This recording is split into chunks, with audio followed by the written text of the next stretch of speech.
All right. Home Squad Sports. Going ahead and get into it. Week 13. Can you hear me, Dalton? Yeah, man. How you doing? All right, perfect. All right, just having technical difficulties. Sorry about that, everyone tuning in there. But shout out, got some great games going into, man. Just a lot going on here from pretty much top to bottom. We have a pretty much better week, I think, than last week for sure. So go ahead and get into it. Got a lot of recruiting news to go into, man. Just got a lot to dive into. Hope everyone's had a good week, and we'll go ahead and get into it. Let's go. So first, we do have Florida making an appearance here. Dalton's Florida Gators on the list here. We got a noon kickoff. Man, it's a bit of a surprise.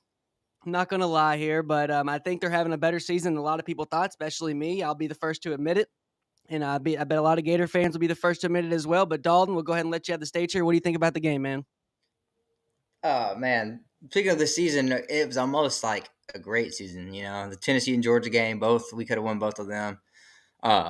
We could have had two losses right now, been in playoff contention. But that the has-beens, could be's. Who cares? It doesn't matter at the end of the day. But I think college sports is so weird. One week you want the skies falling, the next week we're back. That's how it goes Yeah, at college. I'm the first to admit that I'm one of those fans. One week the sky's falling, and now we're back. Yeah, we're back. I mean, we got like 6 5-star recruits coming this week, just one week, man. Trying to flip some more guys. We got 2 flips from this Florida State this week alone. So I think the skies. It's really we're going up from here. I think we're going to be back in a couple of years, but like I said, I think that might not be true. But just looking at this week solely, it's gonna be a tough game. Of course, we're not favored. I get that. I know it's a home game, but still, 12 o'clock. Not as good as 7:30 game. Not gonna be as the fans aren't gonna be as rowdy. I know Lane Kiffin though. We got billboard material from this game. yeah. Let's hear it. Lane, not just from Lane, but from they also got a DN, Prince Iman Yellen, who played at Florida last year. He was their best DN, and he was already talking cash about it. And then Lane Kiffin said, "This ain't the swamp of old. It's not going to be as loud as usual." So I think our fans are really going to show up, and I think this might not be the swamp as usual, but this ain't the quarterback as usual either. We ain't had a quarterback this good, honestly, in my opinion, since Timmy Tebow, and that's a long time ago. I mean, we haven't had a great quarterback since. I mean, we cycled through guys: Jeff Driscoll, Felipe Franks, Tyler Murphy, Luke Del Yeah, Rio. I mean, yeah. nobody really good. Austin Appleby. Um, I think it's the best quarterback we got. But Ole Miss is tough this year, man. But I'm not just being a homer here, but I think the bottom line of this game is Lane's never won a game he's absolutely had to win, and this is the one because Yeah. next week's a layup. Mississippi State's a layup. You know, and they're not going to make that SEC championship unless something crazy happens, just because of the tiebreakers and stuff. So if they win this game, they're going to make the playoff. But Yeah. are you right? Don't you think so? Yeah, no, I think they have to win out, I think, to get into the playoff. I think um that's just my opinion, just because Ole Miss hasn't had really that staple win that a lot of people have been waiting for. They've kind of struggled here early on. Now their offense did have some bright spots. Jackson Dart kind of has, waking up this past few weeks. I'd say I think Oh yeah. but he's playing his best football right now, which is important. I will give him that. But am I as confident as I was going into the season with all these transfer guys coming in? No, I'm not. I don't. I think Lane has come up a little short. That people aren't saying. I'm a part of the Lane train. I love Lane Kiffin. He's one of my favorite coaches in college football. But he has had that issue of just not getting the most out of his players. I've never seen Lane Kiffin turn a decent player good, and I've never seen him turn a bad player decent. We just we haven't seen him get a guy to play out of his potential and to kind of play out of his ceiling. So that's where I'm looking at it, man. I think it could be a good game. I think that Ole Miss is only going to win because of talent. I think that he does know his X's and O's, but I think Lane Kiffin is a good motivator. But he needs those dogs, and he needs good coordinators around him. And he's a great coordinator himself. But when you're a head guy, you have your hand in too many pots. You can't be really the coordinator you once were when you're the head coach, when you're that head guy running the show now. So I will give him a little slack with that, but you got to win. You're in the SEC. I mean, this is the SIP. They've been talking a big talk for the past 2-3 years. It seems like. But I mean, I think Florida will keep it close. I do think they'll keep it close, but I don't know how it's going to go, man. I think Ole Miss may prevail. but I think it's going to be some good things to walk away from the Florida side. I think y'all have had to kind of look at that this year and kind of read in between the lines with, the stuff, you just a talent deficit sometimes, and just with the coaching drama. Coach don't even know if he's going to be there. Then I feel like once they came out and said, all right, Napier's stay here, he's staying. And I think when that came out, you all did start playing a lot better. Defense is not getting a lot of credit as it should. That defense is really good. If Colorado's defense wasn't so lights out, and if Ole Miss's defense wasn't so lights out, I think that y'all's would be prime time talk in the SEC. But I just think Florida's a year away, man. I think a lot of schools are a year away. You can look at Arizona State on our top 6; they made it in, but I think next year they're going to be far improved, especially with Kansas State, Florida, and you can add to that list. I think. But what do you think, really, of like what are you looking to see out of your team? Like, what do you want them to prove tomorrow? And a win would be great. Absolutely, of course, that's why I want every damn game as a Florida fan, because we're supposed to win every game, even if we're not good. That's just the bottom line. That's how it is. That's the trademark. Expectations. That's just how it is. Mm-hmm. But this year, honestly, there's just a lot of building blocks from this year. Either way, as long as we don't get like freaking murdered, you know what I mean. There's a lot of building blocks. We're the youngest team in the SEC. We really are. We have so many freshmen just starting and playing major downs. I mean, especially at positions that are crucial too, like corner, quarterback, running back. Not like middle linebacker, places you can hide guys. Like no, you can't hide these guys. So I love our young talent, man, and I think we actually get it done. And I'm not just being a homer. I just think Lane. I've never seen Lane win a back-to-back huge games. He beat Georgia this year. That's a huge win for him. Best win he's ever had probably his whole life, right? His whole career. Yeah, it was. So I can't trust him back-to-back. If he proves me wrong, I'll give him credit next week on the review show. I will. I'll give him credit if he beats us. But, I just don't see – I'm really confident after last week. I think that was the most complete game we played under Napier. And LSU's not great. I'm not saying they're great. I'm not going to – they were not a championship contender at all. But they were supposed to beat us. Bottom line, they were favored. Everybody said they were going to win. They did, first round pick quarterback. I know me and you don't like him, but the scouts love the guy. The scouts love the guy for some reason. Nussmeier, and then they got a lot of great receivers out there, and so our defense had 7 sacks, and then they gave up 6 all year. So I think like our defensive front is going to make the difference in this game. And I think they just pressure Jackson Dart consistently, and he doesn't have enough time to really get the ball out like he's used to. Yeah. And I think we get it done at the very end, but I wouldn't be surprised if we lose, man. I wouldn't be surprised at all. It's really a toss-up to me, but I think just the home field advantage, it's really – we don't use as many games at home even when we're not bad, Even when we're bad. And we're not bad anymore. We were bad early in the year. We were bad. But we're not bad anymore. So it's going to be – if they win, it's going to be tough. It's not going to be an easy win. No, I feel it. I'm right there with you. I think they could get it done. I think it's difference between losing the game. You had no shot at winning the whole game. You got played the whole time. But there's been so many games where Florida had a chance to win, they just didn't. I think that's going to be another game. Unfortunately, you're going to have a chance to win, but that's all you can honestly really ask for. I think, and that's not upsets happen, but.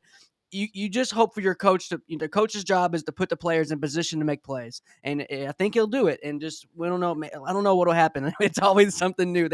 Florida does find good ways and different ways to lose. So it's crazy, man. But we'll see. We'll go and run through our picks. I may stick with Ole Miss. I might flop. We don't know. Right now, I am leaning towards Ole Miss, but we do want to go into an upset. I do want to go ahead and get into. I am very excited for this game here. Now, my national championship pick. Before the season started, right, our very first episode, you had Oregon, I had Ohio State. I am not confident in that pick. I'm not confident in the Bucks anymore.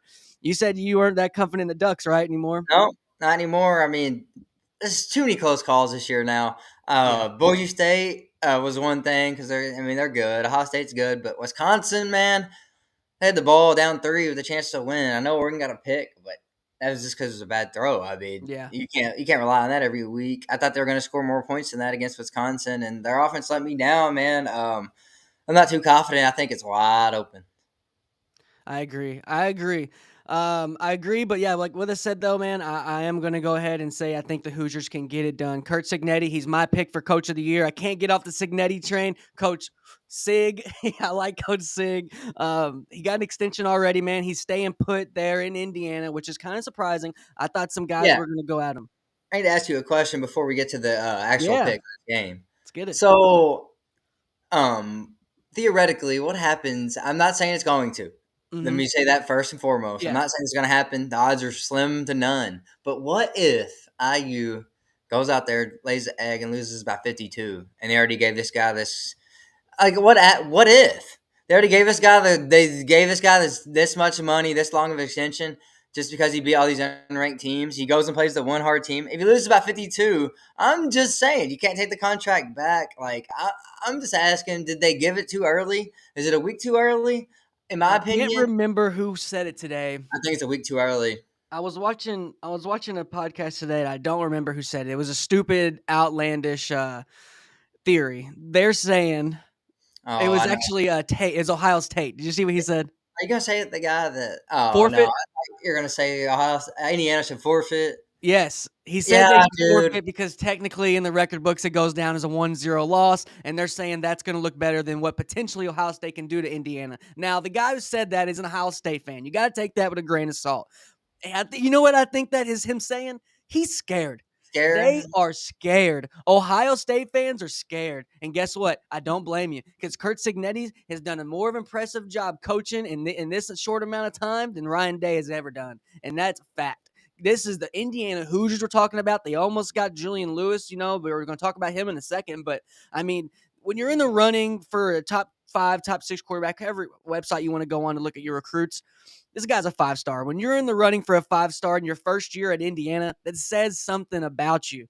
It says something about you. Indiana is good. They can only play who's on their schedule. That schedule was made before Signetti, and guess what? Signetti's not going to, he's going to make sure they play dogs. Now, I bet you, now, he came from some lower level programs. I will say that. Maybe he is scared of some competition. We won't know until he faces it. But look, we're going to find out at noon. You better have your double screens going because it may be a double upset with the Gators and the Hoosiers.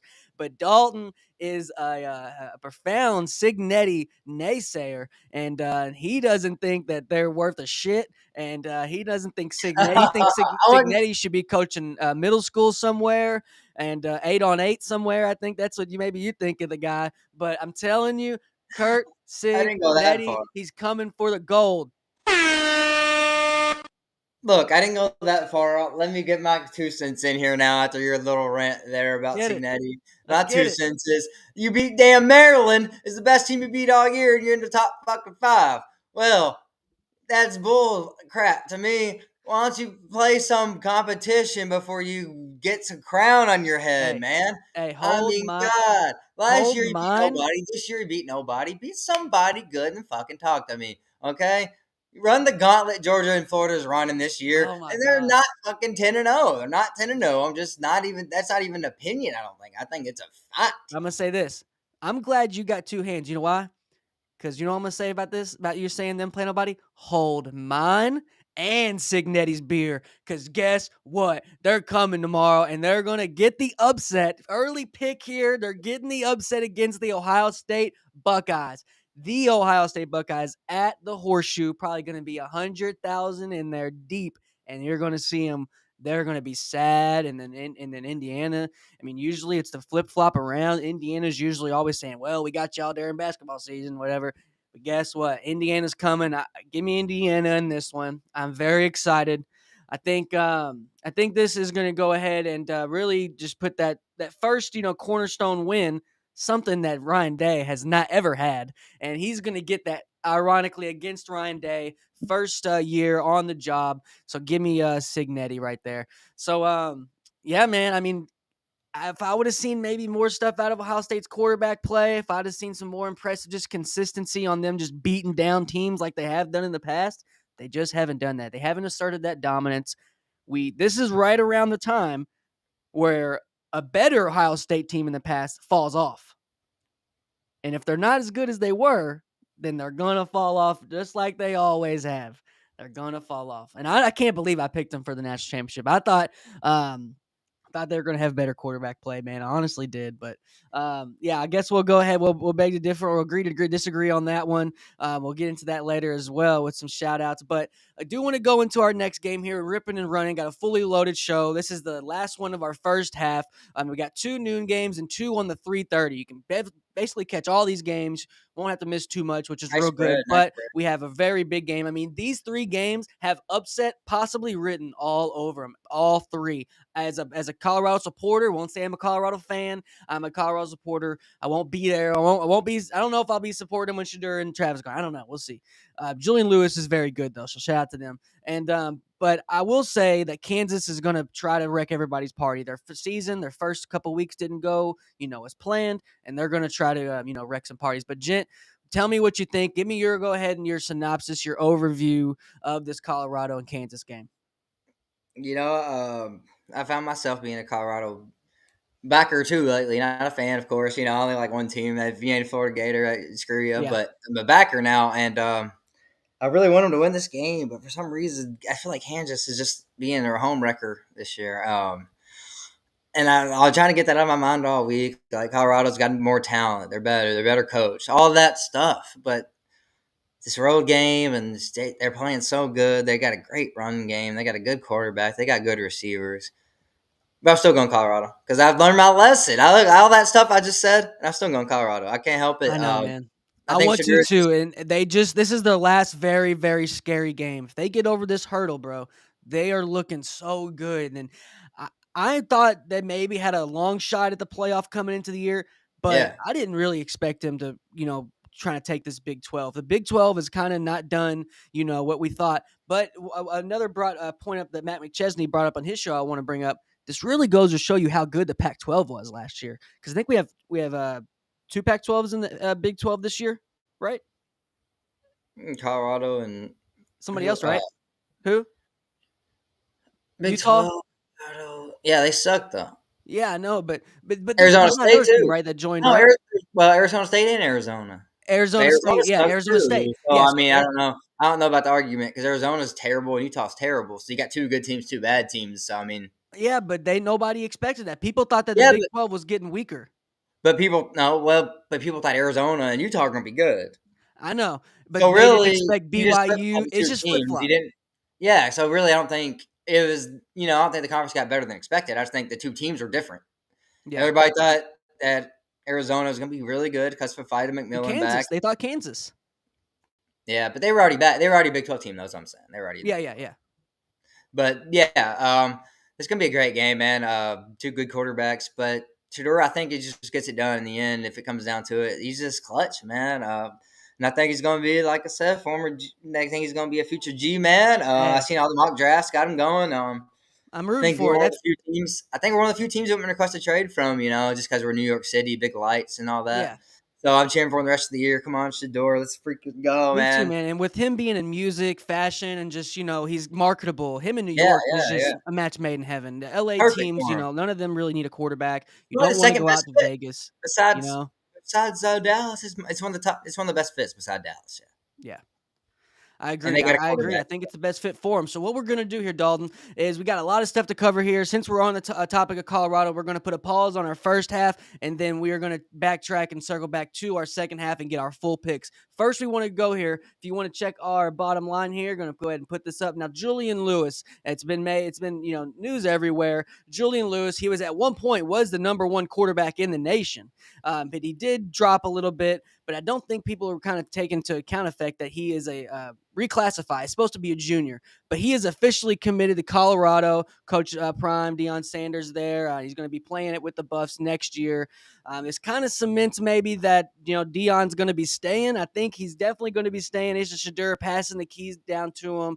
Pretty cool picture here right here. We do have a quote here from Julian himself. He said, "I don't think there's a better person to learn how, real defenses, coverages go than Deion Sanders, Coach Prime himself." So, I mean, you got to just, if you want to learn, if you know defense, you know offense, people say, you just got to reverse it. And nobody knows their own weaknesses, more like yourself. So nobody knows how to break down a defense more than a defensive player. So, yeah, I think it's going to be a really good pickup for him. If you want to look at we're going to look at some highlights here, man. And he's very impressive. I don't think he's an overrated guy. The ball zips and comes right out of his hand. And you got to think, guys, he's supposed to be only a junior in high school. I mean, just look at this Dalton. He's making a lot of good plays, but do you Yeah, think Juju, that's what they call him here, do you think he's going to start as a true freshman? I mean, if he does, he's going to take bumps. We've seen it Yeah. from every quarterback that's a freshman, unless you're really, really, usually a freshman that dominate a redshirt freshman. If he does, they're going to they're going to struggle next year. That's in my opinion. That is, that's just how it is with the freshman quarterback. But like Raiola, like he's struggling. I don't think it's his fault. I think it's just freshmen take lumps, man. It's like being a rookie in the NFL. Yeah. So I don't know if he just starts. I think he does, but they might get a guy from the portal. I mean, if they don't get a guy from the portal right now, he's the best quarterback on the team coming in. Ryan Staub, and I don't think he's better than him at all. So I think right now he's be the best quarterback on the roster. But if they go to the portal, But I do got to say something about USC. I don't know about the timeline worked, but they also got the 5-star today too. As Yeah. soon as it's on Longstreet, is a 5-star too. I don't know. It depends on which website you look on, but some of them got him ranked ahead of Julian. So I don't know how the timeline went. I don't know if he committed before Julian decommitted. If that's why Julian decommitted, that stuff sometimes is kept behind the scenes. So we don't really know what happened. But I think great get for Colorado, but also USC rebounded really nicely, getting a 5-star as soon as he decommitted. So it was a good day for both schools, really. It looked like a big loss for USC, but Lincoln Riley's going to get a quarterback no matter what. The rest of his team might suck, but Lincoln Riley's going to get a quarterback. But Julian Lewis, he's impressive, man. He's got a great deep ball. He's mobile enough where he can move.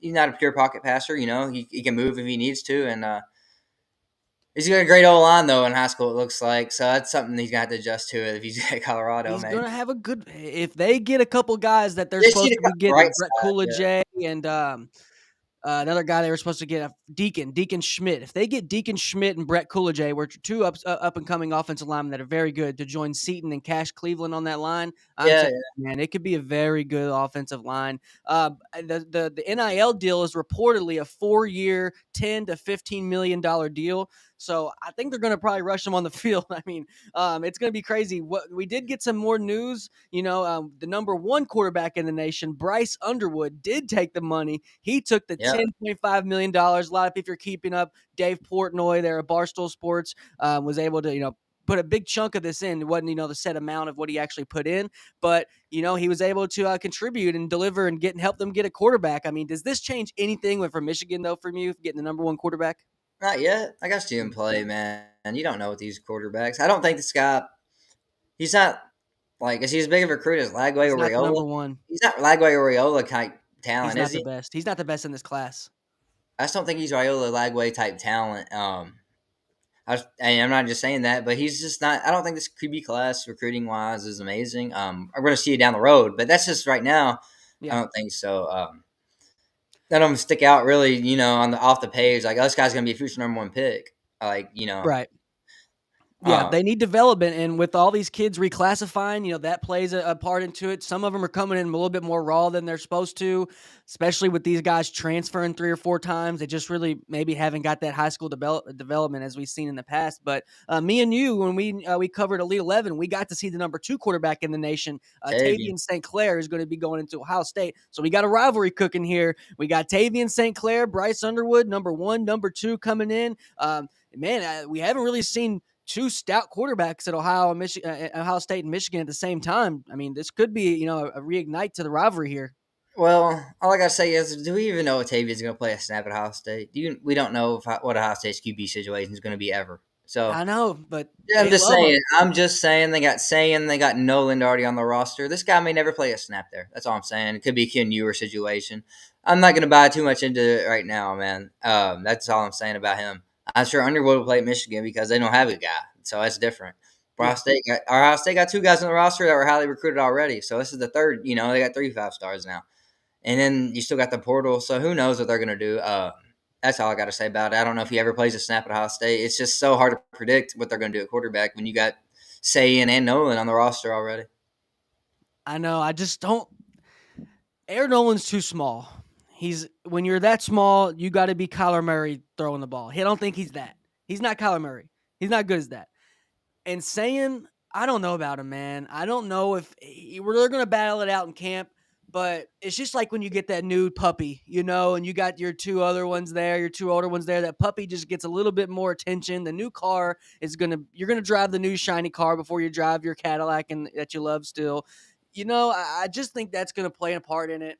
We haven't seen them play. We can say the same thing about these guys. We haven't seen these other guys in Ohio State either. I mean, we have to see really. You just got to line them up and throw, man. And I mean, we might see. You never know. Are we ever going to see maybe like a development like team or two teams within a team? I know they got scout team. Obviously, every team's got it, but I mean, it's as the season progresses, your second and third quarterbacks really the reps diminish throughout the season. So it's just really hard on how you recruit 3 5-stars and like how do you figure out which one's the 3 of the best 5-stars when really the only way to find out is by playing. So I agree. That's what I'm saying. It's going to be hard to see what happens. It's going to be interesting to see the QB battle next year for sure. But I just can't put too much stock into Tavian right now going to Ohio State. yeah, I just don't know if he'll end up there. That's all I'm saying. I got you. And No, I can't trust. I don't yeah. trust Underwood being good at Michigan right now because I haven't seen Sharon Moore be good. He's terrible this year, so I got to see Sharon Moore be a good coach before I can buy into him. You know what I mean? Yeah, I feel like them because he was no line coach. Coach Moore was, and I feel like with those former O line coaches, it's a flip of a coin. Some of them guys just can't, connect with the other guys, and pretty much any O line coach is a hard ass, and you can't be like that if you're the head coach all the time. You kind of have to, especially with these new age coming up, they'll freaking transfer on you. So you make a lot of good points. I mean, you don't know till you know. They go to these visits, they put on the uniform, and it looks like they're on. It looks like they're supposed to be there, but we don't know until they get there. And we got to see him up close. But I do want to say with Bryce Underwood, his stature just doesn't. He looks just like a guy out there, honestly. He doesn't look like the number one quarterback. We're going to come back, and I'm telling you, we're going to look back and see why was he the number one quarterback. But we'll see. Only time can tell. That's the thing about sports here. We can only predict until next year. But what we want to get into, Dalton, the next thing I want to get into is Matt Rule addressing the recent legislation agreement on the roster cuts in college football. So they've actually cut all the rosters to 105 now. So a lot, depending on who you are, you're going to have to cut about 20 to 30 players this year. So let's go ahead and take a look and see what Matt Rule's got to say about it and what you think, Dalton. Factor. I mean, it's just I can't imagine what's going to happen in the next 6 months.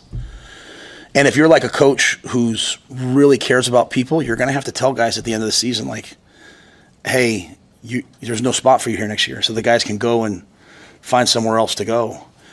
And you have some players probably who are like, I'm not touching the ball enough, or I'm unhappy. And they're like, I'm going to go in the portal. And you think about the effect that's about to happen. The portal's already flooded. So we have 150, and we need to go to 105. That's 45 guys. Now I know some seniors, but we'll add some guys.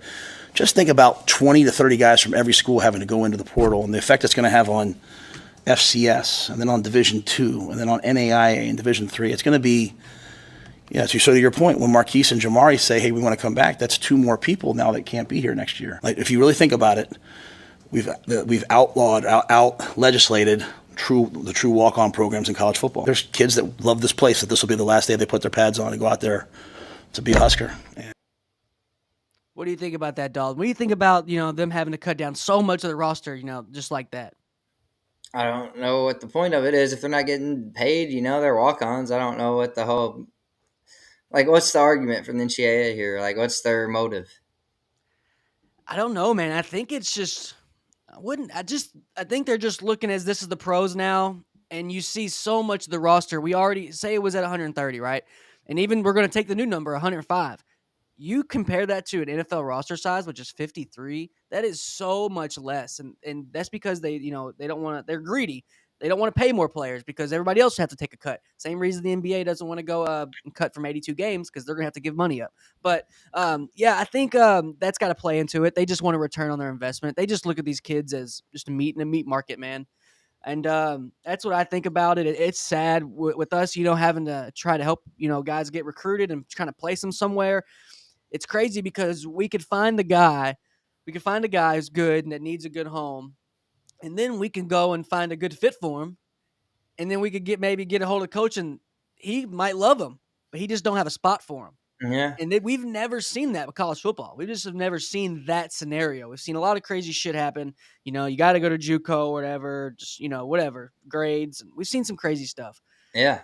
a lot of people do preferred walk-ons and stuff like that, then switch over when it's just a roster dispute. But really, man, I think it's just going to really ruin the fabric of it. Like he said, with the lower levels, the FCS levels, and then it's going to trickle down where you're going to have to get rid of.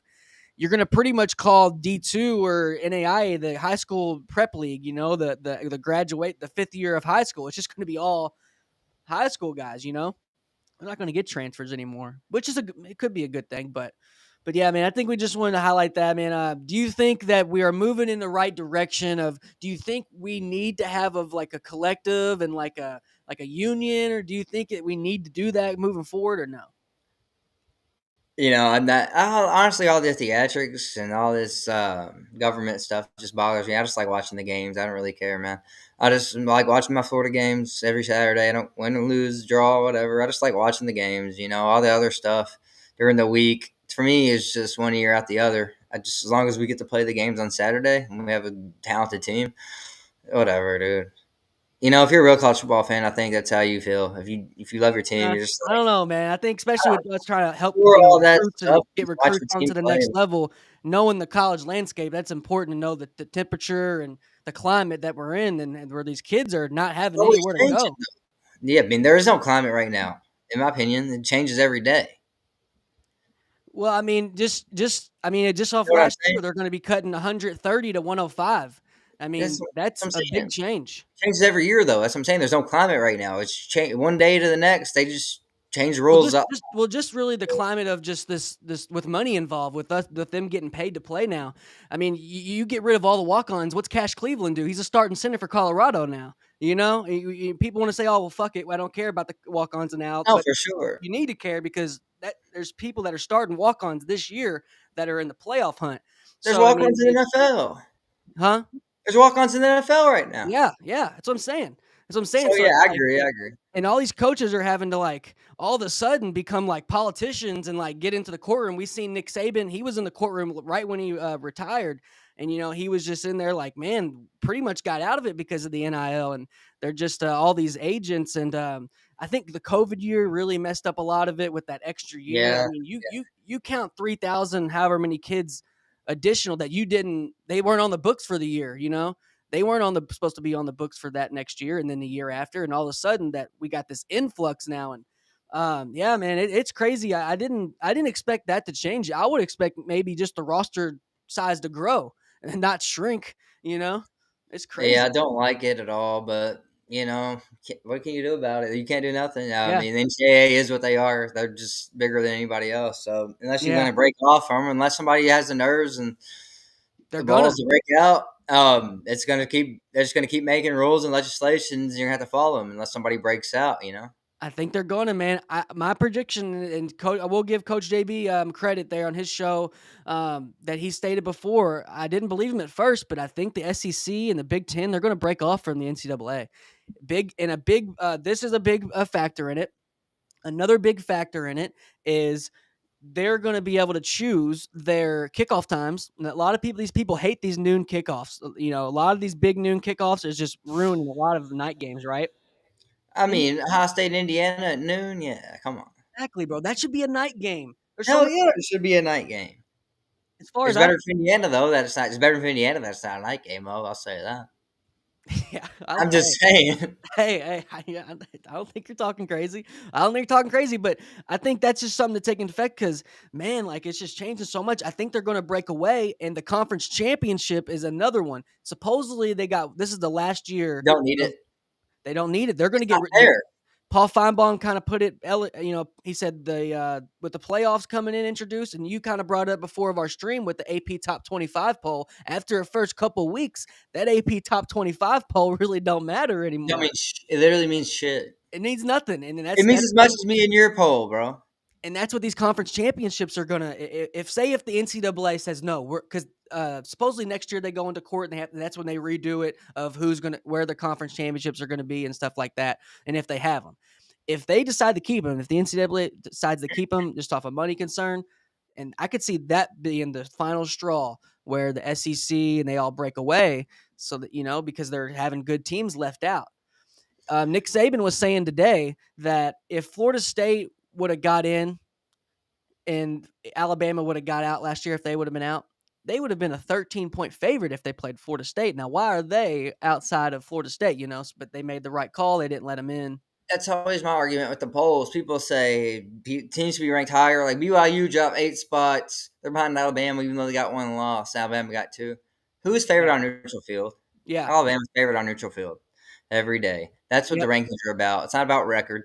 It's not about, it's really about, in my opinion, top 25 should be who's favored on neutral field. That's how my you brought that to my attention. You were the one that really really showed me. I was like, that makes way more sense. You really got to take that into consideration. A neutral site. It's kind of like with the tournament in basketball with, home court advantage. And it's not going to be like that in tournament. Huge. So it really does apply. I think they're kind of starting to say that and kind of echo what you've been saying. But, you've kind of been saying that for all year and a little bit longer, that you really got to take into the neutral site, and that's what we'll go ahead and get into while we're talking about it, is these new playoff rankings. What are you thinking of the playoff rankings, man? We've got them. We were working on our own, and really no need, like you said, to go over the top 25 when we get into the nitty gritty. So what do you think right here, man? Just give me your general thoughts. I do got to brag a little bit. I called it BYU 4 seed. Boise 4 seed. I called that. They're getting a bye right now, and I think they deserve it. I know they haven't great wins, but the way they played Oregon, lost by 3. That's as good as a loss you can have at Oregon. And they can get Ohio State. Ohio State, I think Ohio State Boise would be a great game. I don't think Ohio State would blow them out. All these first-round games would be pretty good, man. Georgia, Penn State, I think it would be a good matchup. Alabama, Notre Dame, I don't know. I think it would be close. I don't think Alabama's dominant, though. That's all. Ole Miss would wipe the floor with IU, though. Besides that game, the rest of them would be good. I'm an IU hater. Not even a hater. I'm just not bought in yet. I feel it. Because you got to see more. Because I'm an SEC guy, growing up, we never have fucking cupcakes 10 weeks in a row. It's just not a thing for us. It's just hard for me to get on board with that. Because as bad as we are this year, I think with the same schedule, we're ranked number 7 right now. I'm just saying. I think Florida's ranked number 7 with the same schedule, bro. That's my only argument. Florida's ranked 7 with the same schedule. And it's a valid argument. And that's why I want you to answer me this. I feel like there's a different tone when you talk about Boise State as when you talk about Indiana, when they both ain't played nobody. Boise State ain't played nobody. They played Oregon and lost by 3. Indiana ain't played a top 10 team yet. 1. Yeah, compared to 0. Okay, right now, let's see what Indiana does this week. If they lose by 3, then yeah. If they lose by 3, then give them in the top 10. But if they lose by 30, don't have them in the top 20. They shouldn't even belong in the top 12. I agree. I don't know. That's just me, bro. That's just how I am. I'm very strict about strength of schedule. It's very important to me. That's one of my deciding factors. Is you have to beat somebody. And again, my neutral field argument. IU plays Alabama on a neutral field. Alabama's favored, and they're ranked behind them right now. So I think Alabama should be ranked behind IU. Georgia against IU on a neutral field right now. Let's be fucking honest. Georgia's favored. Come on. That's all. That's just that's what I look at. We just talked about it, and IU wouldn't be favored against a lot of these teams. They wouldn't even be favored against a lot of these teams not in the playoff rankings right now. But still a great year. Looking at this right now, though, man, the second round matchups, Miami. I don't think they have a chance against Georgia or Penn State because they're dead in the water, bro. Yeah, and then Texas, Georgia would be a great game. Texas, Penn State. Yeah, it's gonna be a great playoff, man. There's still so much to go. We don't know. BYU might not make it. Colorado could be in there. Miami might switch out with SMU. Texas could still lose. If they lose A&M and then lose the SEC championship, they're out. A lot of movement still, man. So who knows what's going to happen. And then you could have Army if they beat Notre Dame this week and win out. Army could jump in. You could have 2 non-Power 4 teams in the playoff, which would be awesome. I think, and I wouldn't be mad at that, man. I really wouldn't.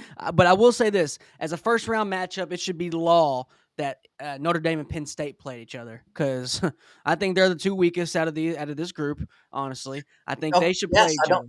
I don't think they should play each other because that means one of them advances automatically. That's true. Okay. I like that. Both of them should probably lose first round. So yeah, there you go. Exactly. But I will say I will give you some kudos here and kind of give you some stuff to back up your argument with Indiana. The Indiana hate is something that me and you went over earlier this week. Is this these top rankings here of the strength of schedule? If you look here, you got your team, and at the number right here is actually their strength of schedule. So you got Indiana in the top 5, right? But look at them. They got 106th ranked schedule. So, I mean, you got to Worse take than that. No matter what you think of Signetti, like I think of Signetti, or the rest of IU, fans or people that like him, you got to. The facts are the facts. 106 is 106. worse than Tulane, bro. I know.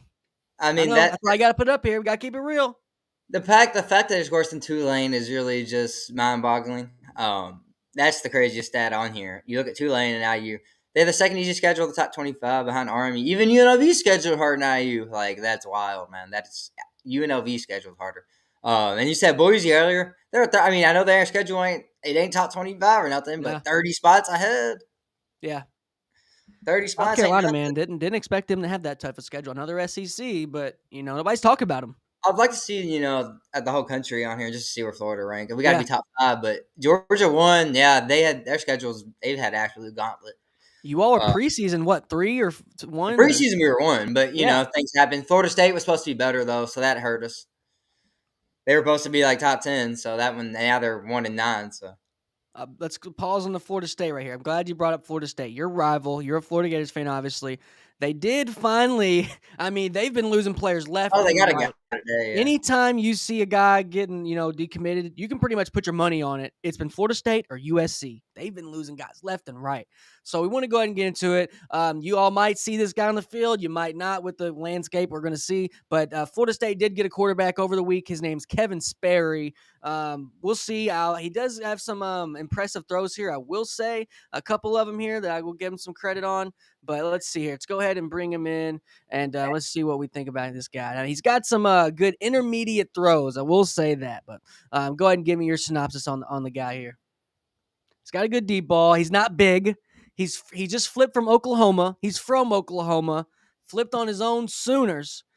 But just go ahead and try not to berate the kid. What do you I'm not think saying about I'm it? trying might be a homer here and say he's gonna throw. I'm trying to say every throw that's a pick. That's a pick. I got you though. Yeah, let's see how. I'll be honest. Let's see. He's not bad. He can throw on the move. He's really good at attacking the middle of the field. That's one thing I'll say about him. But we don't know if he'll ever play it down for him. What's this guy's ranking? He's a 4-star. He's 132 in the nation total, depending on where you look at, and I think he's 11 on pocket passers. Oh, So 132 for Florida State, and that's. I mean, look, I'm not hating on the kids, but I'm hating on Florida State. That's supposed to be a big get for them. yeah, I know. That's I all I'm know. saying. I know, but you just really have to just look at the film. And he does he look like a perennial Florida State guy? Maybe not. He's probably going to be a project. He's probably going to be a project. But hey, does he like a Graham Mertz? I mean, is he Graham Mertz level? I mean, what do you think about the guy? Graham Mertz might be the most underrated quarterback in college football history. He's and we weren't even good with him, but he was good. He was not the problem. He was so accurate. I promise. I'll I go just to don't death. know why he I just will wasn't like die on one that of those grave. guys. I will die on the grave that Graham Mertz is so unheralded, and he's so unheralded as a quarterback. I'll die on that grave, bro. All right, But I feel it. anyways, Hey I hope man, that that's what I kid's gotta good. say. You are a true fan. I hope that kid. Yeah, for sure. Nobody can ever accuse me of that. All my teams, I've never switched up. No matter what happens, that's for sure. I love that about myself, man. When I die, people can say, "Damn, he's a real fan." Instead of, "Wow, he's a bandwagon." All right, bullshit, Yeah. bro. Like people switch teams all the time, like they're fucking run out of style. You I gotta know. stick. It's You gotta go through the hard times because then when you win, it's so sweet. Like when the Nuggets won a couple years ago. And I've been a fan since I was, 5 years old, and we won a title, and nobody else around here is a fan. And you get to just talk shit, and you got the best player in the world. Like, it's crazy. So I am a I real feel fan. you, But, man. I definitely being on the mountaintop and seeing your team come up from the ashes and from nothing there's no better feeling. I'm a Gonzaga fan. oh And so yeah, when right, everybody's right. talking about us, I'm just like, I don't know. I like how these white boys hoop. No, But for now sure. we This got, kid, we got Euros now. We got new guys. But I what hope we're this going to do, we're going to quarterback's go ahead and good. I finish hope off he's our good. top 6 here, our second half of the top 6. We want to go ahead and reiterate if anyone's joined in there, YouTube, Rumble, everyone, shout out to everyone joining in. But we Appreciate did it. go ahead, Ole Miss, Florida, IU, Ohio State. We went over Colorado and Kansas. So let's go ahead and get into the back half. We got BYU trying to, put some more respect on their name. I think everybody wrote them off after last week, rightfully so. I think they were due for a loss, but they're going against a formidable opponent here in Arizona State. What do you think is going to happen here? I don't think they bounce back. Honestly, I think Arizona State's. I don't know, something about them, man. They're just playing great football right now. They won on the road at Kansas State last week. Impressive defense performance. Gave up 14 points, and BYU's offense has been struggling the past few weeks. Yeah, They were bad. decent early in the year, but the past few weeks they've been struggling, and it's really shown the past few weeks, especially last week when they lost. Only put up 13 against Kansas, and Kansas defense isn't not the right home about. So I got to go with Arizona State here. Sam Levitt's playing great ball. The freshman transfer from Michigan State is a good. It looks like one of the best portal gets, most underrated portal gets of all summer by Dillingham there, getting Levitt to come. He gave him the job over Rashada. Jaden Rashada there is supposed to be. Yep. He was, a huge recruit at one point, flipped from Florida to Arizona State, and everybody thought it was a big loss for Florida. It ends up, I don't even know if this guy's going to play it down in his college career. Like Another portal kid, huh? It looks like it. It looks like he's just going to live in the portal forever. Maybe he ends up at FCS or something. I don't know. Hopefully he lands on his feet. I always hope the kids do good just because they're still kids. But it just looks like he put him in a bad situation, and then he tried to sue Florida and he lost. So, anyways, yeah, he did try to sue Florida. Yeah, what an idiot! Yeah, and he lost. I mean, I don't know what he was thinking. You can't sue the Florida Gators; they're too big. Well, that's like big. That's like Sluka. That's like Sluka filing a lawsuit. It was just on a verbal agreement or some dumb shit, Right, he did sign a contract, bro. But in this game, I can't trust BYU anymore. I didn't trust them before the loss. I picked them last week just because I thought they were a team of destiny because they were pulling out every game. But now they ain't. So I don't think they're going to pull this one out. It's a real elimination game for the playoff, too. Whoever loses is out. Arizona State, though, I think they're going to end up winning this. And I think Arizona State, Colorado in the Big 12 championship in a couple of weeks to see who makes the playoff, which if you predicted that before the year and you have proof of it, send it to me. I need to see it. You bet on that. You got a slip. You bet on it. You got a video, anything with a time mark or something. Send it to me because I need proof that you picked Arizona State, Colorado in the Big 12 championship. Give us something. Exactly. Give us something. No, I agree. I think I agree wholeheartedly with that. I think Arizona State, they're going to wake up with a big old box of Deion shoes, at their door this next week. If they get the job done, Deion might send them a care package. I mean, he's going to stamp their ticket if Colorado can show up and play their game. So, I really like that take right there. I think BYU was due for a loss for some weeks rolling in to last week. I think with their quarterback, man, what's his name, Regslaff? Jake Redslaff.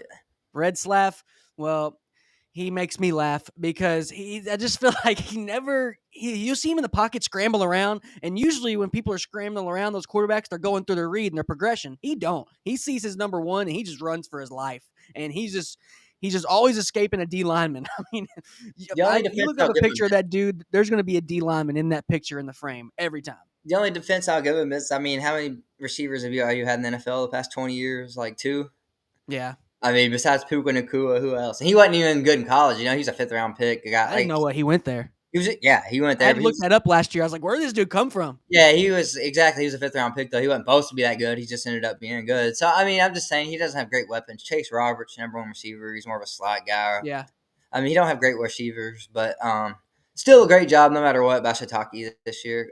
Kalani, great job by him. BYU was not doing great before this year. He was on the hot seat coming in this year, and he definitely bought himself some time, even if they lose this game. I mean, if you go 9-3 or 10-2, that's a great year at BYU. Oh yeah, the Storm and Mormons, man, they'll take what they can get with that. But yeah, I agree with you on that one. I think Arizona State's going to do their thing, and throw maybe Colorado an oop if they can get their stuff done. Last thing you want is them guys worrying about the other team. You want both teams to go out and play their game, not worrying about what another team's doing. Oh, they still got to both win, yeah. I mean, if they lose, they ain't making it. So you got to worry about yourself right now still. Yeah, exactly, right? Exactly. You got to take care of your own. You got to take your own shit. You got to take care of your own backyard. But yeah, I mean, I think we're on the same page with that one. One I want to get into is another upset. Everybody, some people are picking. I don't know. As the week progresses, I think people are kind of laying off of Army a little bit. But what do you think about Army and Notre Dame? Can they get another big upset? And it's not a huge upset because Army's had a crazy year, but obviously they lost a big game against Northern Illinois beginning of the year. Are they gonna drop the ball at home this week, or what do you think? You know what they say: fool me once, shame on you. Fool me can't get fooled again, man. And that's what happened. I got fooled by Navy earlier in the year against Notre Dame, and they got beat by 45. You're going the other way. Yeah, that's what I'm saying. You fooled me Ooh, once, man. They fooled hey, me once. Navy fooled me once. And Army ain't fooling me again, bro. I ain't going with this. I ain't going with this. I love them. I love Army. I want them to win because they're USA, USA. But I ain't going with these 0-star kids, man, playing against all these 5-star athletes. The talent's gonna win out this week.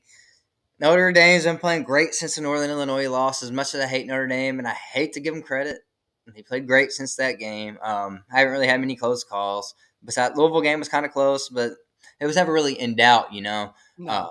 everybody knew they were going to They win. got out coached. Coach Brom coached his way out of that game He did that a couple times this year, which last week. we're going to talk about that. I'm one of the first people that said he was overrated coach. I was definitely on him before anybody else. Everybody else said he was great because Louisville are going to be a problem. They ain't no damn problem. Anyways, It's the Notre Dame, quarterback, bro. Notre Dame Army. Brendan Daly's a great quarterback at Army. He's the best one they've had since I've been watching football. You had Keenan Reynolds at Navy back in the day. Navy had some good guys, but I don't remember a quarterback at Army since we've been watching football. And Brendan Daly's been running this offense great. And their defense, man, that's what's really impressive. That North Texas game, Chandler Morris, first in the nation in passing, had like 79 yards or some shit. They had 3 points or 0 points or Yeah, something. that was crazy. So Army's defense is legit, but I think they lost. I think they only scored 3 that game. 14-3 or something. Yeah. Their ball control, they got 13-minute drives sometimes, but I don't know if they can do that against Notre Dame. Their defensive No. front's really good. Their front's just really good. As much as I hate Notre Dame, they've got a great front. They always have a good defense, even though it's our offense you got to worry about. But Riley Leonard's been playing great ball, and he's one of the best rushing quarterbacks in the country, actually. And they got 2 great running backs. Their running game is just one of the best in the nation. And if Army can stop their run game, make them throw, they got a chance because they don't have many great weapons outside. Mitchell Evans, the tight end, is probably their best weapon, but the receivers are just average at best for Notre Dame.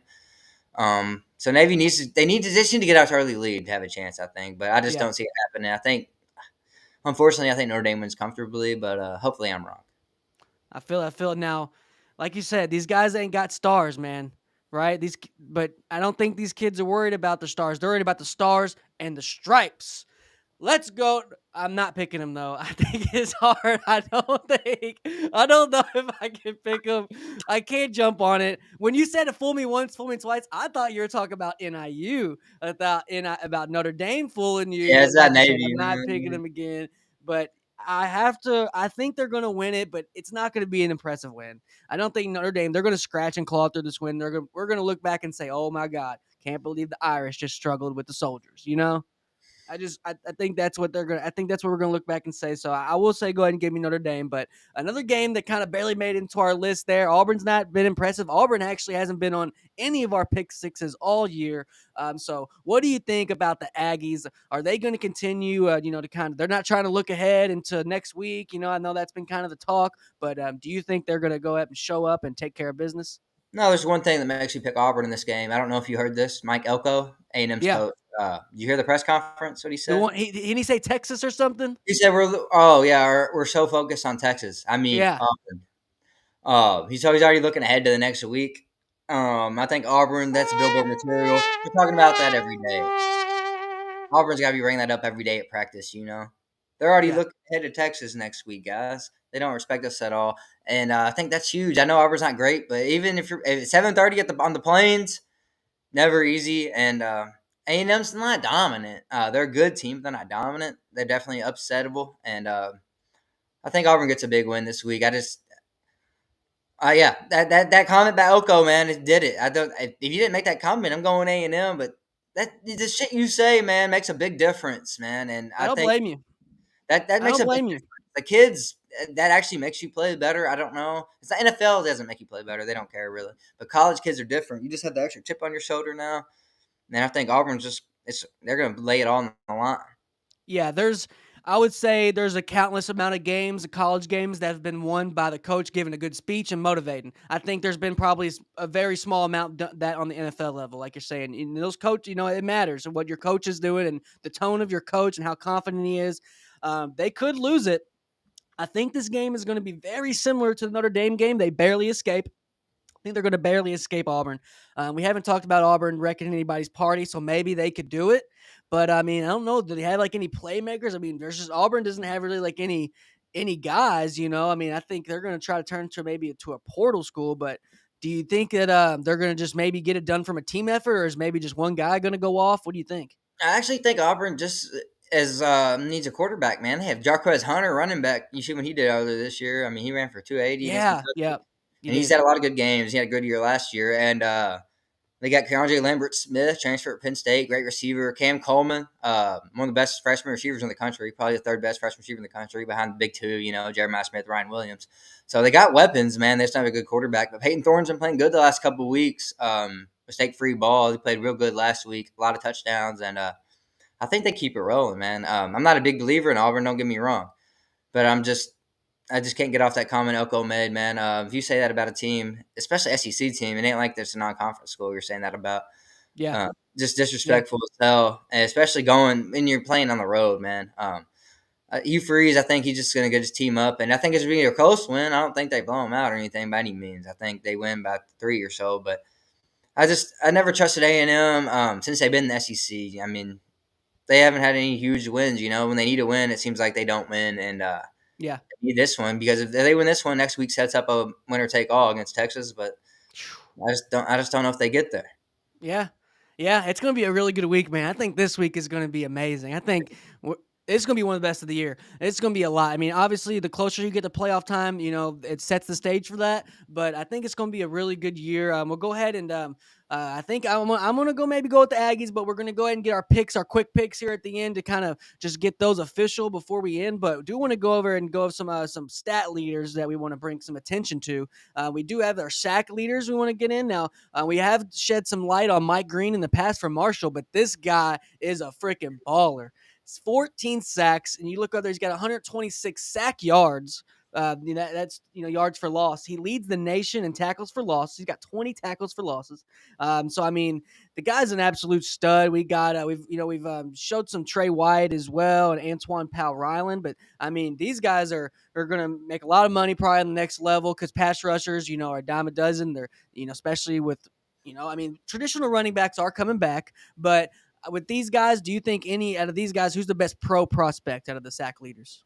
You know how me, I look at all the big boards and stuff all the time, and none of these three guys are really first round prospects, which it's surprising to me. But Yeah. maybe it's just something about their body. I don't know Mike Green's size. I don't know size. Maybe it's something about their size or something. I do know a lot about Power Allen though. He's a Florida transfer actually. So Really? yeah, he was actually really good for us as a freshman. And then he transferred to Virginia Tech. He's been balling since. So he's had a great career there. And then Trey White, he's been balling all year. I mean, I've seen him Yeah. on the leaderboard all year. It's been since week one. It ain't like he had one big week, like 5 sack a week. It's just he's been consistent. So these three guys, yeah, great players. But in terms of Sunday, man, yeah, none of them are huge prospects right now. Maybe that changes, at the end of the year, combine, senior ball, all that. Mm-hmm. But right now, yeah, none of them really stick out. But that doesn't mean anything. The draft, you can get guys 6th, 7th round, and they end up being Hall of Famers. So. Yeah, maybe with the landscape, we see a lot of ends. They go transition to linebacker. Maybe one of them end up playing linebacker. We never know, but it's always good to kind of give those shout outs there and those guys that are bringing down the quarterback. We show so much love to the quarterback, and those guys out there making their days a living hell. But a guy that's making defensive a living hell, doesn't matter if you're a safety. When he's got a full head of steam, doesn't matter if you're a linebacker or a D lineman. We got Ashton Jeanty, got to show him here. I mean, God, the numbers speak for himself. He's number one in the nation in rushing yards, number one in touchdowns, number one in yards per carry on 150 yards minimum carries, which is, every running back. So, I mean, is he going to – I know you're kind of been, on his train for Heisman. I think, you've been right there with him all year. Do you think he is still going to win the Heisman? Do you think he's worthy? I don't think he will, but I think he should, only because my argument is he's the best player to his position. Yeah. I know Travis Hunter's the best player in the country. Yeah. There's a difference, though. If you look at receiver, he's not the best receiver in the country. He's not the best corner in the country. That's the only argument. But if you take – I mean, I don't know. The argument is if you take each of them off their team, who's going to be worse? I don't know. That's a tough question, actually, because, yeah, Boise State don't have a tough schedule, so maybe – they only have 2 losses or something without Jeanty, but definitely not as impressive wins, It's a good point. If Colorado will still have Shador and Jimmy Horn and LeJohn Tay, so they can still score points, I think. It would just be their defense. So it's really hard, man. I mean, Heisman's always most years it's hard to pick who's going to win. It's rarely you got a runaway winner. Yeah. Running backs don't get the love they get, but he's having a way better year than when Mark Ingram won. That's very true. Like you said, you've brought that attention to me with you being a Florida fan. Mark Ingram stole that Heisman from Tim Tebow. They didn't want Tebow to win twice, bro. It's all it was. I mean, that was the weakest Heisman ever, like 1,500 fucking yards or something. Yeah, no, that is weird because they were going through the last Heisman winners by stats. He passed up Ingram, I think week like 6, something like that. Week 6, 7, he was already past Mark Ingram. I mean, come on. I will say that, but I think Travis Hunter will win it. But we got to shed some light on Ashton Jeanty. I think you said last night, who is he projected to go to? Texans. Yeah. Nixon's about to be 30, so I like that. Now like you said, we got to shout out to him. Now I want to bring up some stats here that may not affect your opinion on these games, or maybe affect on them as being a title contender. But these are the teams that lead or not lead the nation in turnovers lost. So these are teams that have actually, if you fumble it, you pick it up, whatever. But losing the turnover is really what matters and what counts. But Colorado and Alabama are on this list. That's why I wanted to bring it up here. They are tied first. Colorado is with 12 turnovers lost. And then we got Alabama tied for second with 11. They're with some company of some teams that aren't that good, and that maybe calls for concerns. Like, why are you all putting up numbers similar to these teams? Did this stat with these turnovers, and with when protecting the ball, it becomes at a premium when the season goes, and when the game shortens, it slows down. Do you think this is going to play a part in any of them turn the ball over? This list is just such a smorgasbord that I can't trust it. I mean, you got the worst Power 4 team on here. Purdue's on here. Only 12 turnovers all year somehow. So, I mean, clearly that's true. It doesn't mean as much as we think, Purdue averages like 10 a game. I agree, but I just think if you're going to be a title contender, you don't want on this list. I thought this is a good list. I thought this was the least amount. No. These are teams that turn the ball over the most. The most? Yeah. It was like the least. No, turnovers lost. 12 though? Fumbles. This is just fumbles, not picks. No, this is total turnovers lost. This is just total. So I'll tell you, fumbles. Now Colorado's got 5 fumbles lost and 7 picks. 12's the most in the country. Wow. Duke's got 4 fumbles and 8 picks lost. And then we got Liberty at 8 fumbles and 4 picks. So Pittsburgh's thrown 9 picks. Ball State's thrown 10. It's Ball State. But, I just think I wanted to put it in here because, Alabama's 5-6, 5 fumbles, 6 picks. But I just think it may play a part when the playoffs come, and it may play a part when, a costly turnover. We'll see. It makes me scared of Colorado. I will honestly say that. It makes me a little scared. Shedur's not a turnover machine, but it only takes one to ruin you the game. So we'll see if that plays a part. 12 turnovers in 10 games doesn't seem that bad. I know it. You would think that they wouldn't even be close to leading the nation. That's the most in the nation. That's what I know. It's weird. No quarterback lost. I know because no quarterback has 12 picks. Like no quarterback has 12 picks this year. Yeah, I mean, I guess not because that's weird. That's weird. I don't believe you for sure, but I think most of them have done picks. They might have got more picks, but they don't have more fumbles. Because Ball State, their quarterback, he's thrown 10 picks, but they've only got 1 fumble in the season. Okay, so see, this guy for Hawaii has 13 picks, but they must have recovered a lot of fumbles. I guess. They just haven't lost fumbles. So we'll see if that plays a part in it, man. I think that was just a weird. Like Georgia ain't on here either. Carson Beck throwing 12 picks by himself. Oh, I know. He was They must have. He's cleaned it up these past 3 weeks, man. They must have put fumble luck, though. Is what I'm saying. To not be honest. Yeah, and you said he's projected to go to the Rams, right? Yeah, 18th pick. We'll see. I think that's one of the only good fits that he can really succeed in, honestly. And I don't like the kid, so I think he's a better NFL guy than college guy. He has a great arm talent. I don't like him at all, but I think he'll be all right in the NFL. I don't think he's going to be amazing. I think he'll have a good career. Yeah. No, I agree. We'll see with that one, but turnovers in college, man, it matters. So we'll see. It matters everywhere. You can't give the ball to the other team. So we'll see if these come to bite, to Alabama or Colorado in these next few weeks. But before we end here, Dalton, man, I really want to do kind of an ode and a shout out to something that's kind of influenced us since we've been such young kids. Is the ESPN show, as everyone knows and loves, is Around the Horn. We just got word a couple days ago since our last stream that Around the Horn is actually going to be ending their 23-year run at the end of this year, man. And Nah, if you Bill really look Pulaski. at podcasting, this is kind of the landscape. I mean, look at the picture. This is kind of what every podcast looks like, and they were just such ahead of their time. But give me your thoughts here, just of Around the Horn, man. You've got any who's your favorite guy, and I just what did say, you think, man, about the I show? miss some of these guys because you only see them on this show, Bill Yeah, Pulaski, Woody Page for yeah, sure. But he's got to be a favorite. J.A. Adondi. yep. Them three. I'm really, you don't see them anywhere else hardly. So it's gonna be tough. I'm not gonna lie though. I haven't watched it recently.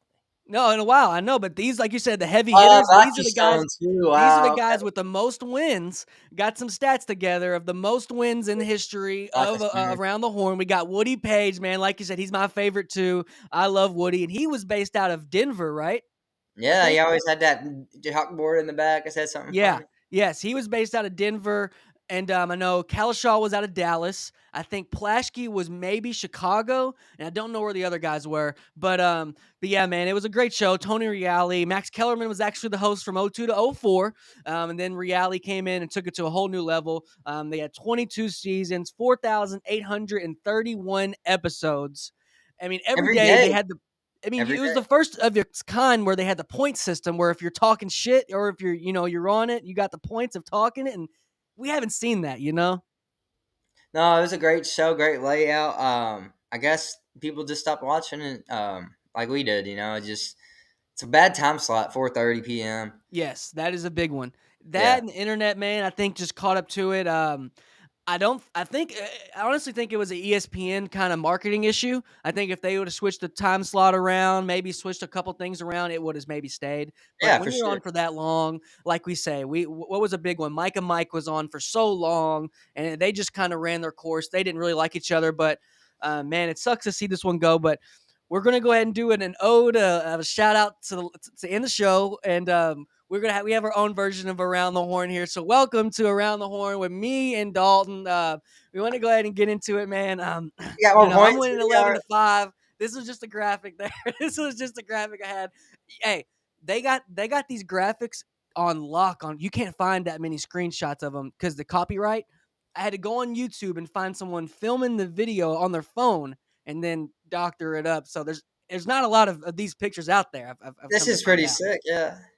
Yeah. So you want to see, if you see the headline here, Home Squad. Whatever, Clemson, nice. Yeah, big thanks to Around the Horn, man. Shout out to them. I mean, this is just it's gonna be sucks if you're not ever gonna see this again. Like we said, we've been busy, and as we get older, maybe haven't gotten to watch it as much as we had as kids. But it's always good to see Around the Horn every time with funny jokes and just some guys that you didn't, like you said, you didn't see these guys anywhere else.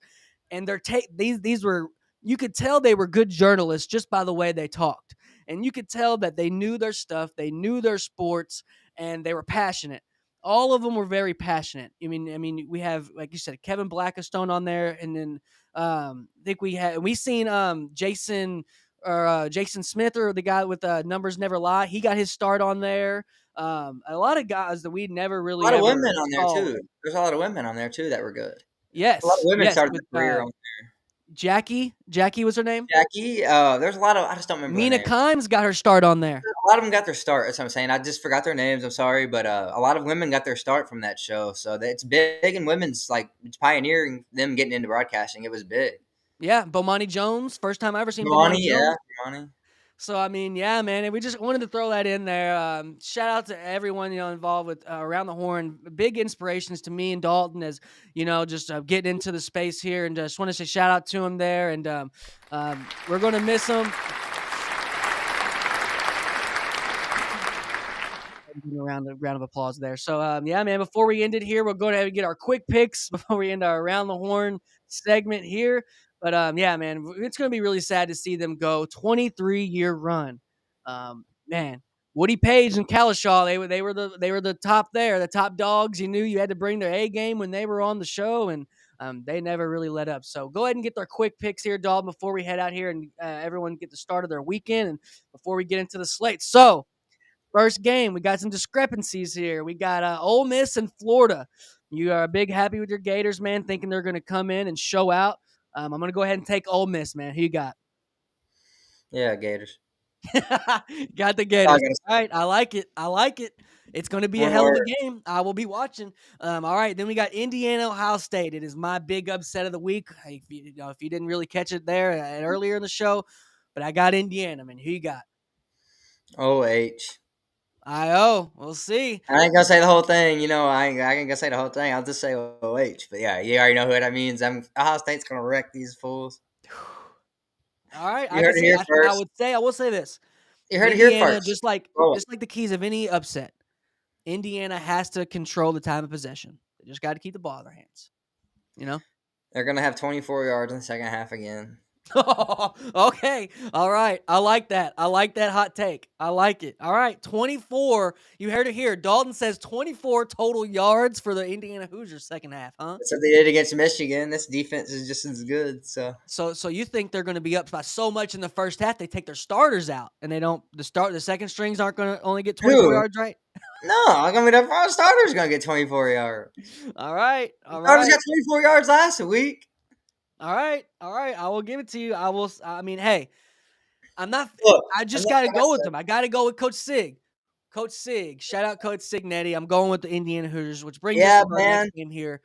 Colorado, Kansas. Basically going Texas Are State. they going to spoil the party here? It's in Topeka, right? I mean, and that's where they play Topeka, or they don't play Topeka. They play. Lawrence. I think so. But we'll see. Lawrence. Yeah, Lawrence. They are Kansas State is the one that they play in Folsom, right? They play in Manhattan. Yeah, but it's called Folsom Field for some reason. I don't know why. Yeah, Manhattan, Kansas, though. Yeah. Anyways, I thought it was related to Folsom Prison, Johnny Cash. doubt it. Maybe though. Yeah, but I got the Buffs, man. Who you got? Yeah. I'm going with the Buffs, but I'm not confident about it. Kansas, they're good. They're a good team now. They're playing way better, and I love their jerseys. Yeah. A lot of times that sways me. I love their jerseys. I want to see what they're going to come out with. This game, they always come out with different jerseys. I want to see what they're wearing. That's always cool. I love Kansas. Some of the best jerseys in the country. So shout out to that. Oh man, their helmet, exactly. Just their helmet. Just makes it. They have so many cool helmets, so many cool logos. But either way, it's gonna be a great game, I think. But I'm going Colorado. I think they're clutch now. It seems like they are. The second half, they just flip a switch, man. I don't know. We'll see if they can continue to do it, though. All right, so we'll go ahead into BYU versus the Sun Devils of Arizona State. Can Dillingham keep it going? Can he? He's probably just getting some more incentives as the year go on. All these pay-ons, he's just killing it, man. I will go ahead and take the Sun Devils. Like you said, BYU, they're limping into this game, not injured. They're just limping because they ain't been playing good. So, go ahead and give me the Arizona State there at 3:30 slide there. Last one. What do you think, Gent? yeah, I'm on board with you there. I don't think BYU's. They were just. It's like the Iowa State and Pitt earlier in the year when they lost one game. It's just a trickle down effect, Gotcha. Now, give me your thoughts on Army and Notre Dame. Who do you think? Who you got? Yeah, I'm going with the Irish. They just. I don't think they get upset twice in a year by worse teams. I mean, I don't trust them. I don't like them, but I still trust them more than Army. Just, their strength schedule is 133rd. I think there's only 134 teams. In the whole D1. So the second easiest schedule in the whole country. I think that comes back to bite them. You just haven't seen guys like this all year. So I think it's just a different animal. Gotcha. No, I think it's a good point, man. I think, like you said, I'm not crazy confident, but if it was any other team that was, had a great season like this that wasn't Army, I'm definitely fading the Irish. So yeah, I'm with you right there, man. I think the Irish are going to barely get it done. I don't think it'll be a convincing fashion. I think they're going to want to just get this game over with and look at the film and try to get better. So yeah, I will go ahead and give me Notre Dame in there, which leads us to Texas A&M and Auburn. What do you think, Dalton? Yeah, I'm going with the upset here for sure. I'm going with the home team, Auburn. We talked about it when we went over it. Pick 6. Elko comment got me on the Auburn bandwagon here. They haven't been great the last few years. I think they get this win, and they're going confident next week against Bama. I got you. No, I'm almost there with you. I like Auburn when they wreck parties, man. Jordan Hare's a hard place to get a win when it's rocking, especially if it's a night game. I just think they just barely get it done. I think they're gonna get a little tunnel vision in a good way and just focus and get the job done. Do I think, like you said, it'll be a convincing win? I don't know, man. I could see maybe them coming out. I'd say Auburn's gonna be winning first quarter. I wouldn't doubt that at all. Auburn comes out kind of hot, does a big play. They go up 7-0, 10-3, something like that. But I think that Elko, he's going to get into him halftime, and they're going to come out blazing. And we're going to see some shakeup here, possibly with the playoffs. Take a close look at it. Might change. Definitely going to change. BYU, they're going to be hot. They're going to be out of there, I think, man. But before we get out of here, bro, we got our picks here, man. So we do have a little discrepancies. We've been pretty much on board on a lot of the weeks here. I got Ole Miss, you got Indiana, so I got Indiana. Sorry, no, we're gonna see about it, man. I'm very confident in Indiana, though. I think Cignetti is gonna really just show everyone what we got. But we got Julian Lewis, big commitment there, and got some guys moving around, man. But what's your final thoughts before we end it and before we go into this week, man? Week 13 is already here. Oh man, this week I'm just I'm excited to see how the playoffs are going to shake out. That's all I got to say. Still wide open, and I'm ready to ruin Lane's party. Ready to ruin Lane's party now. All right, well, we'll go ahead and end it on that, guys. We got a special theme song here, and we'll stay on the camera here for a second, just a kind of ode to Around the Horn, and y'all have a good one.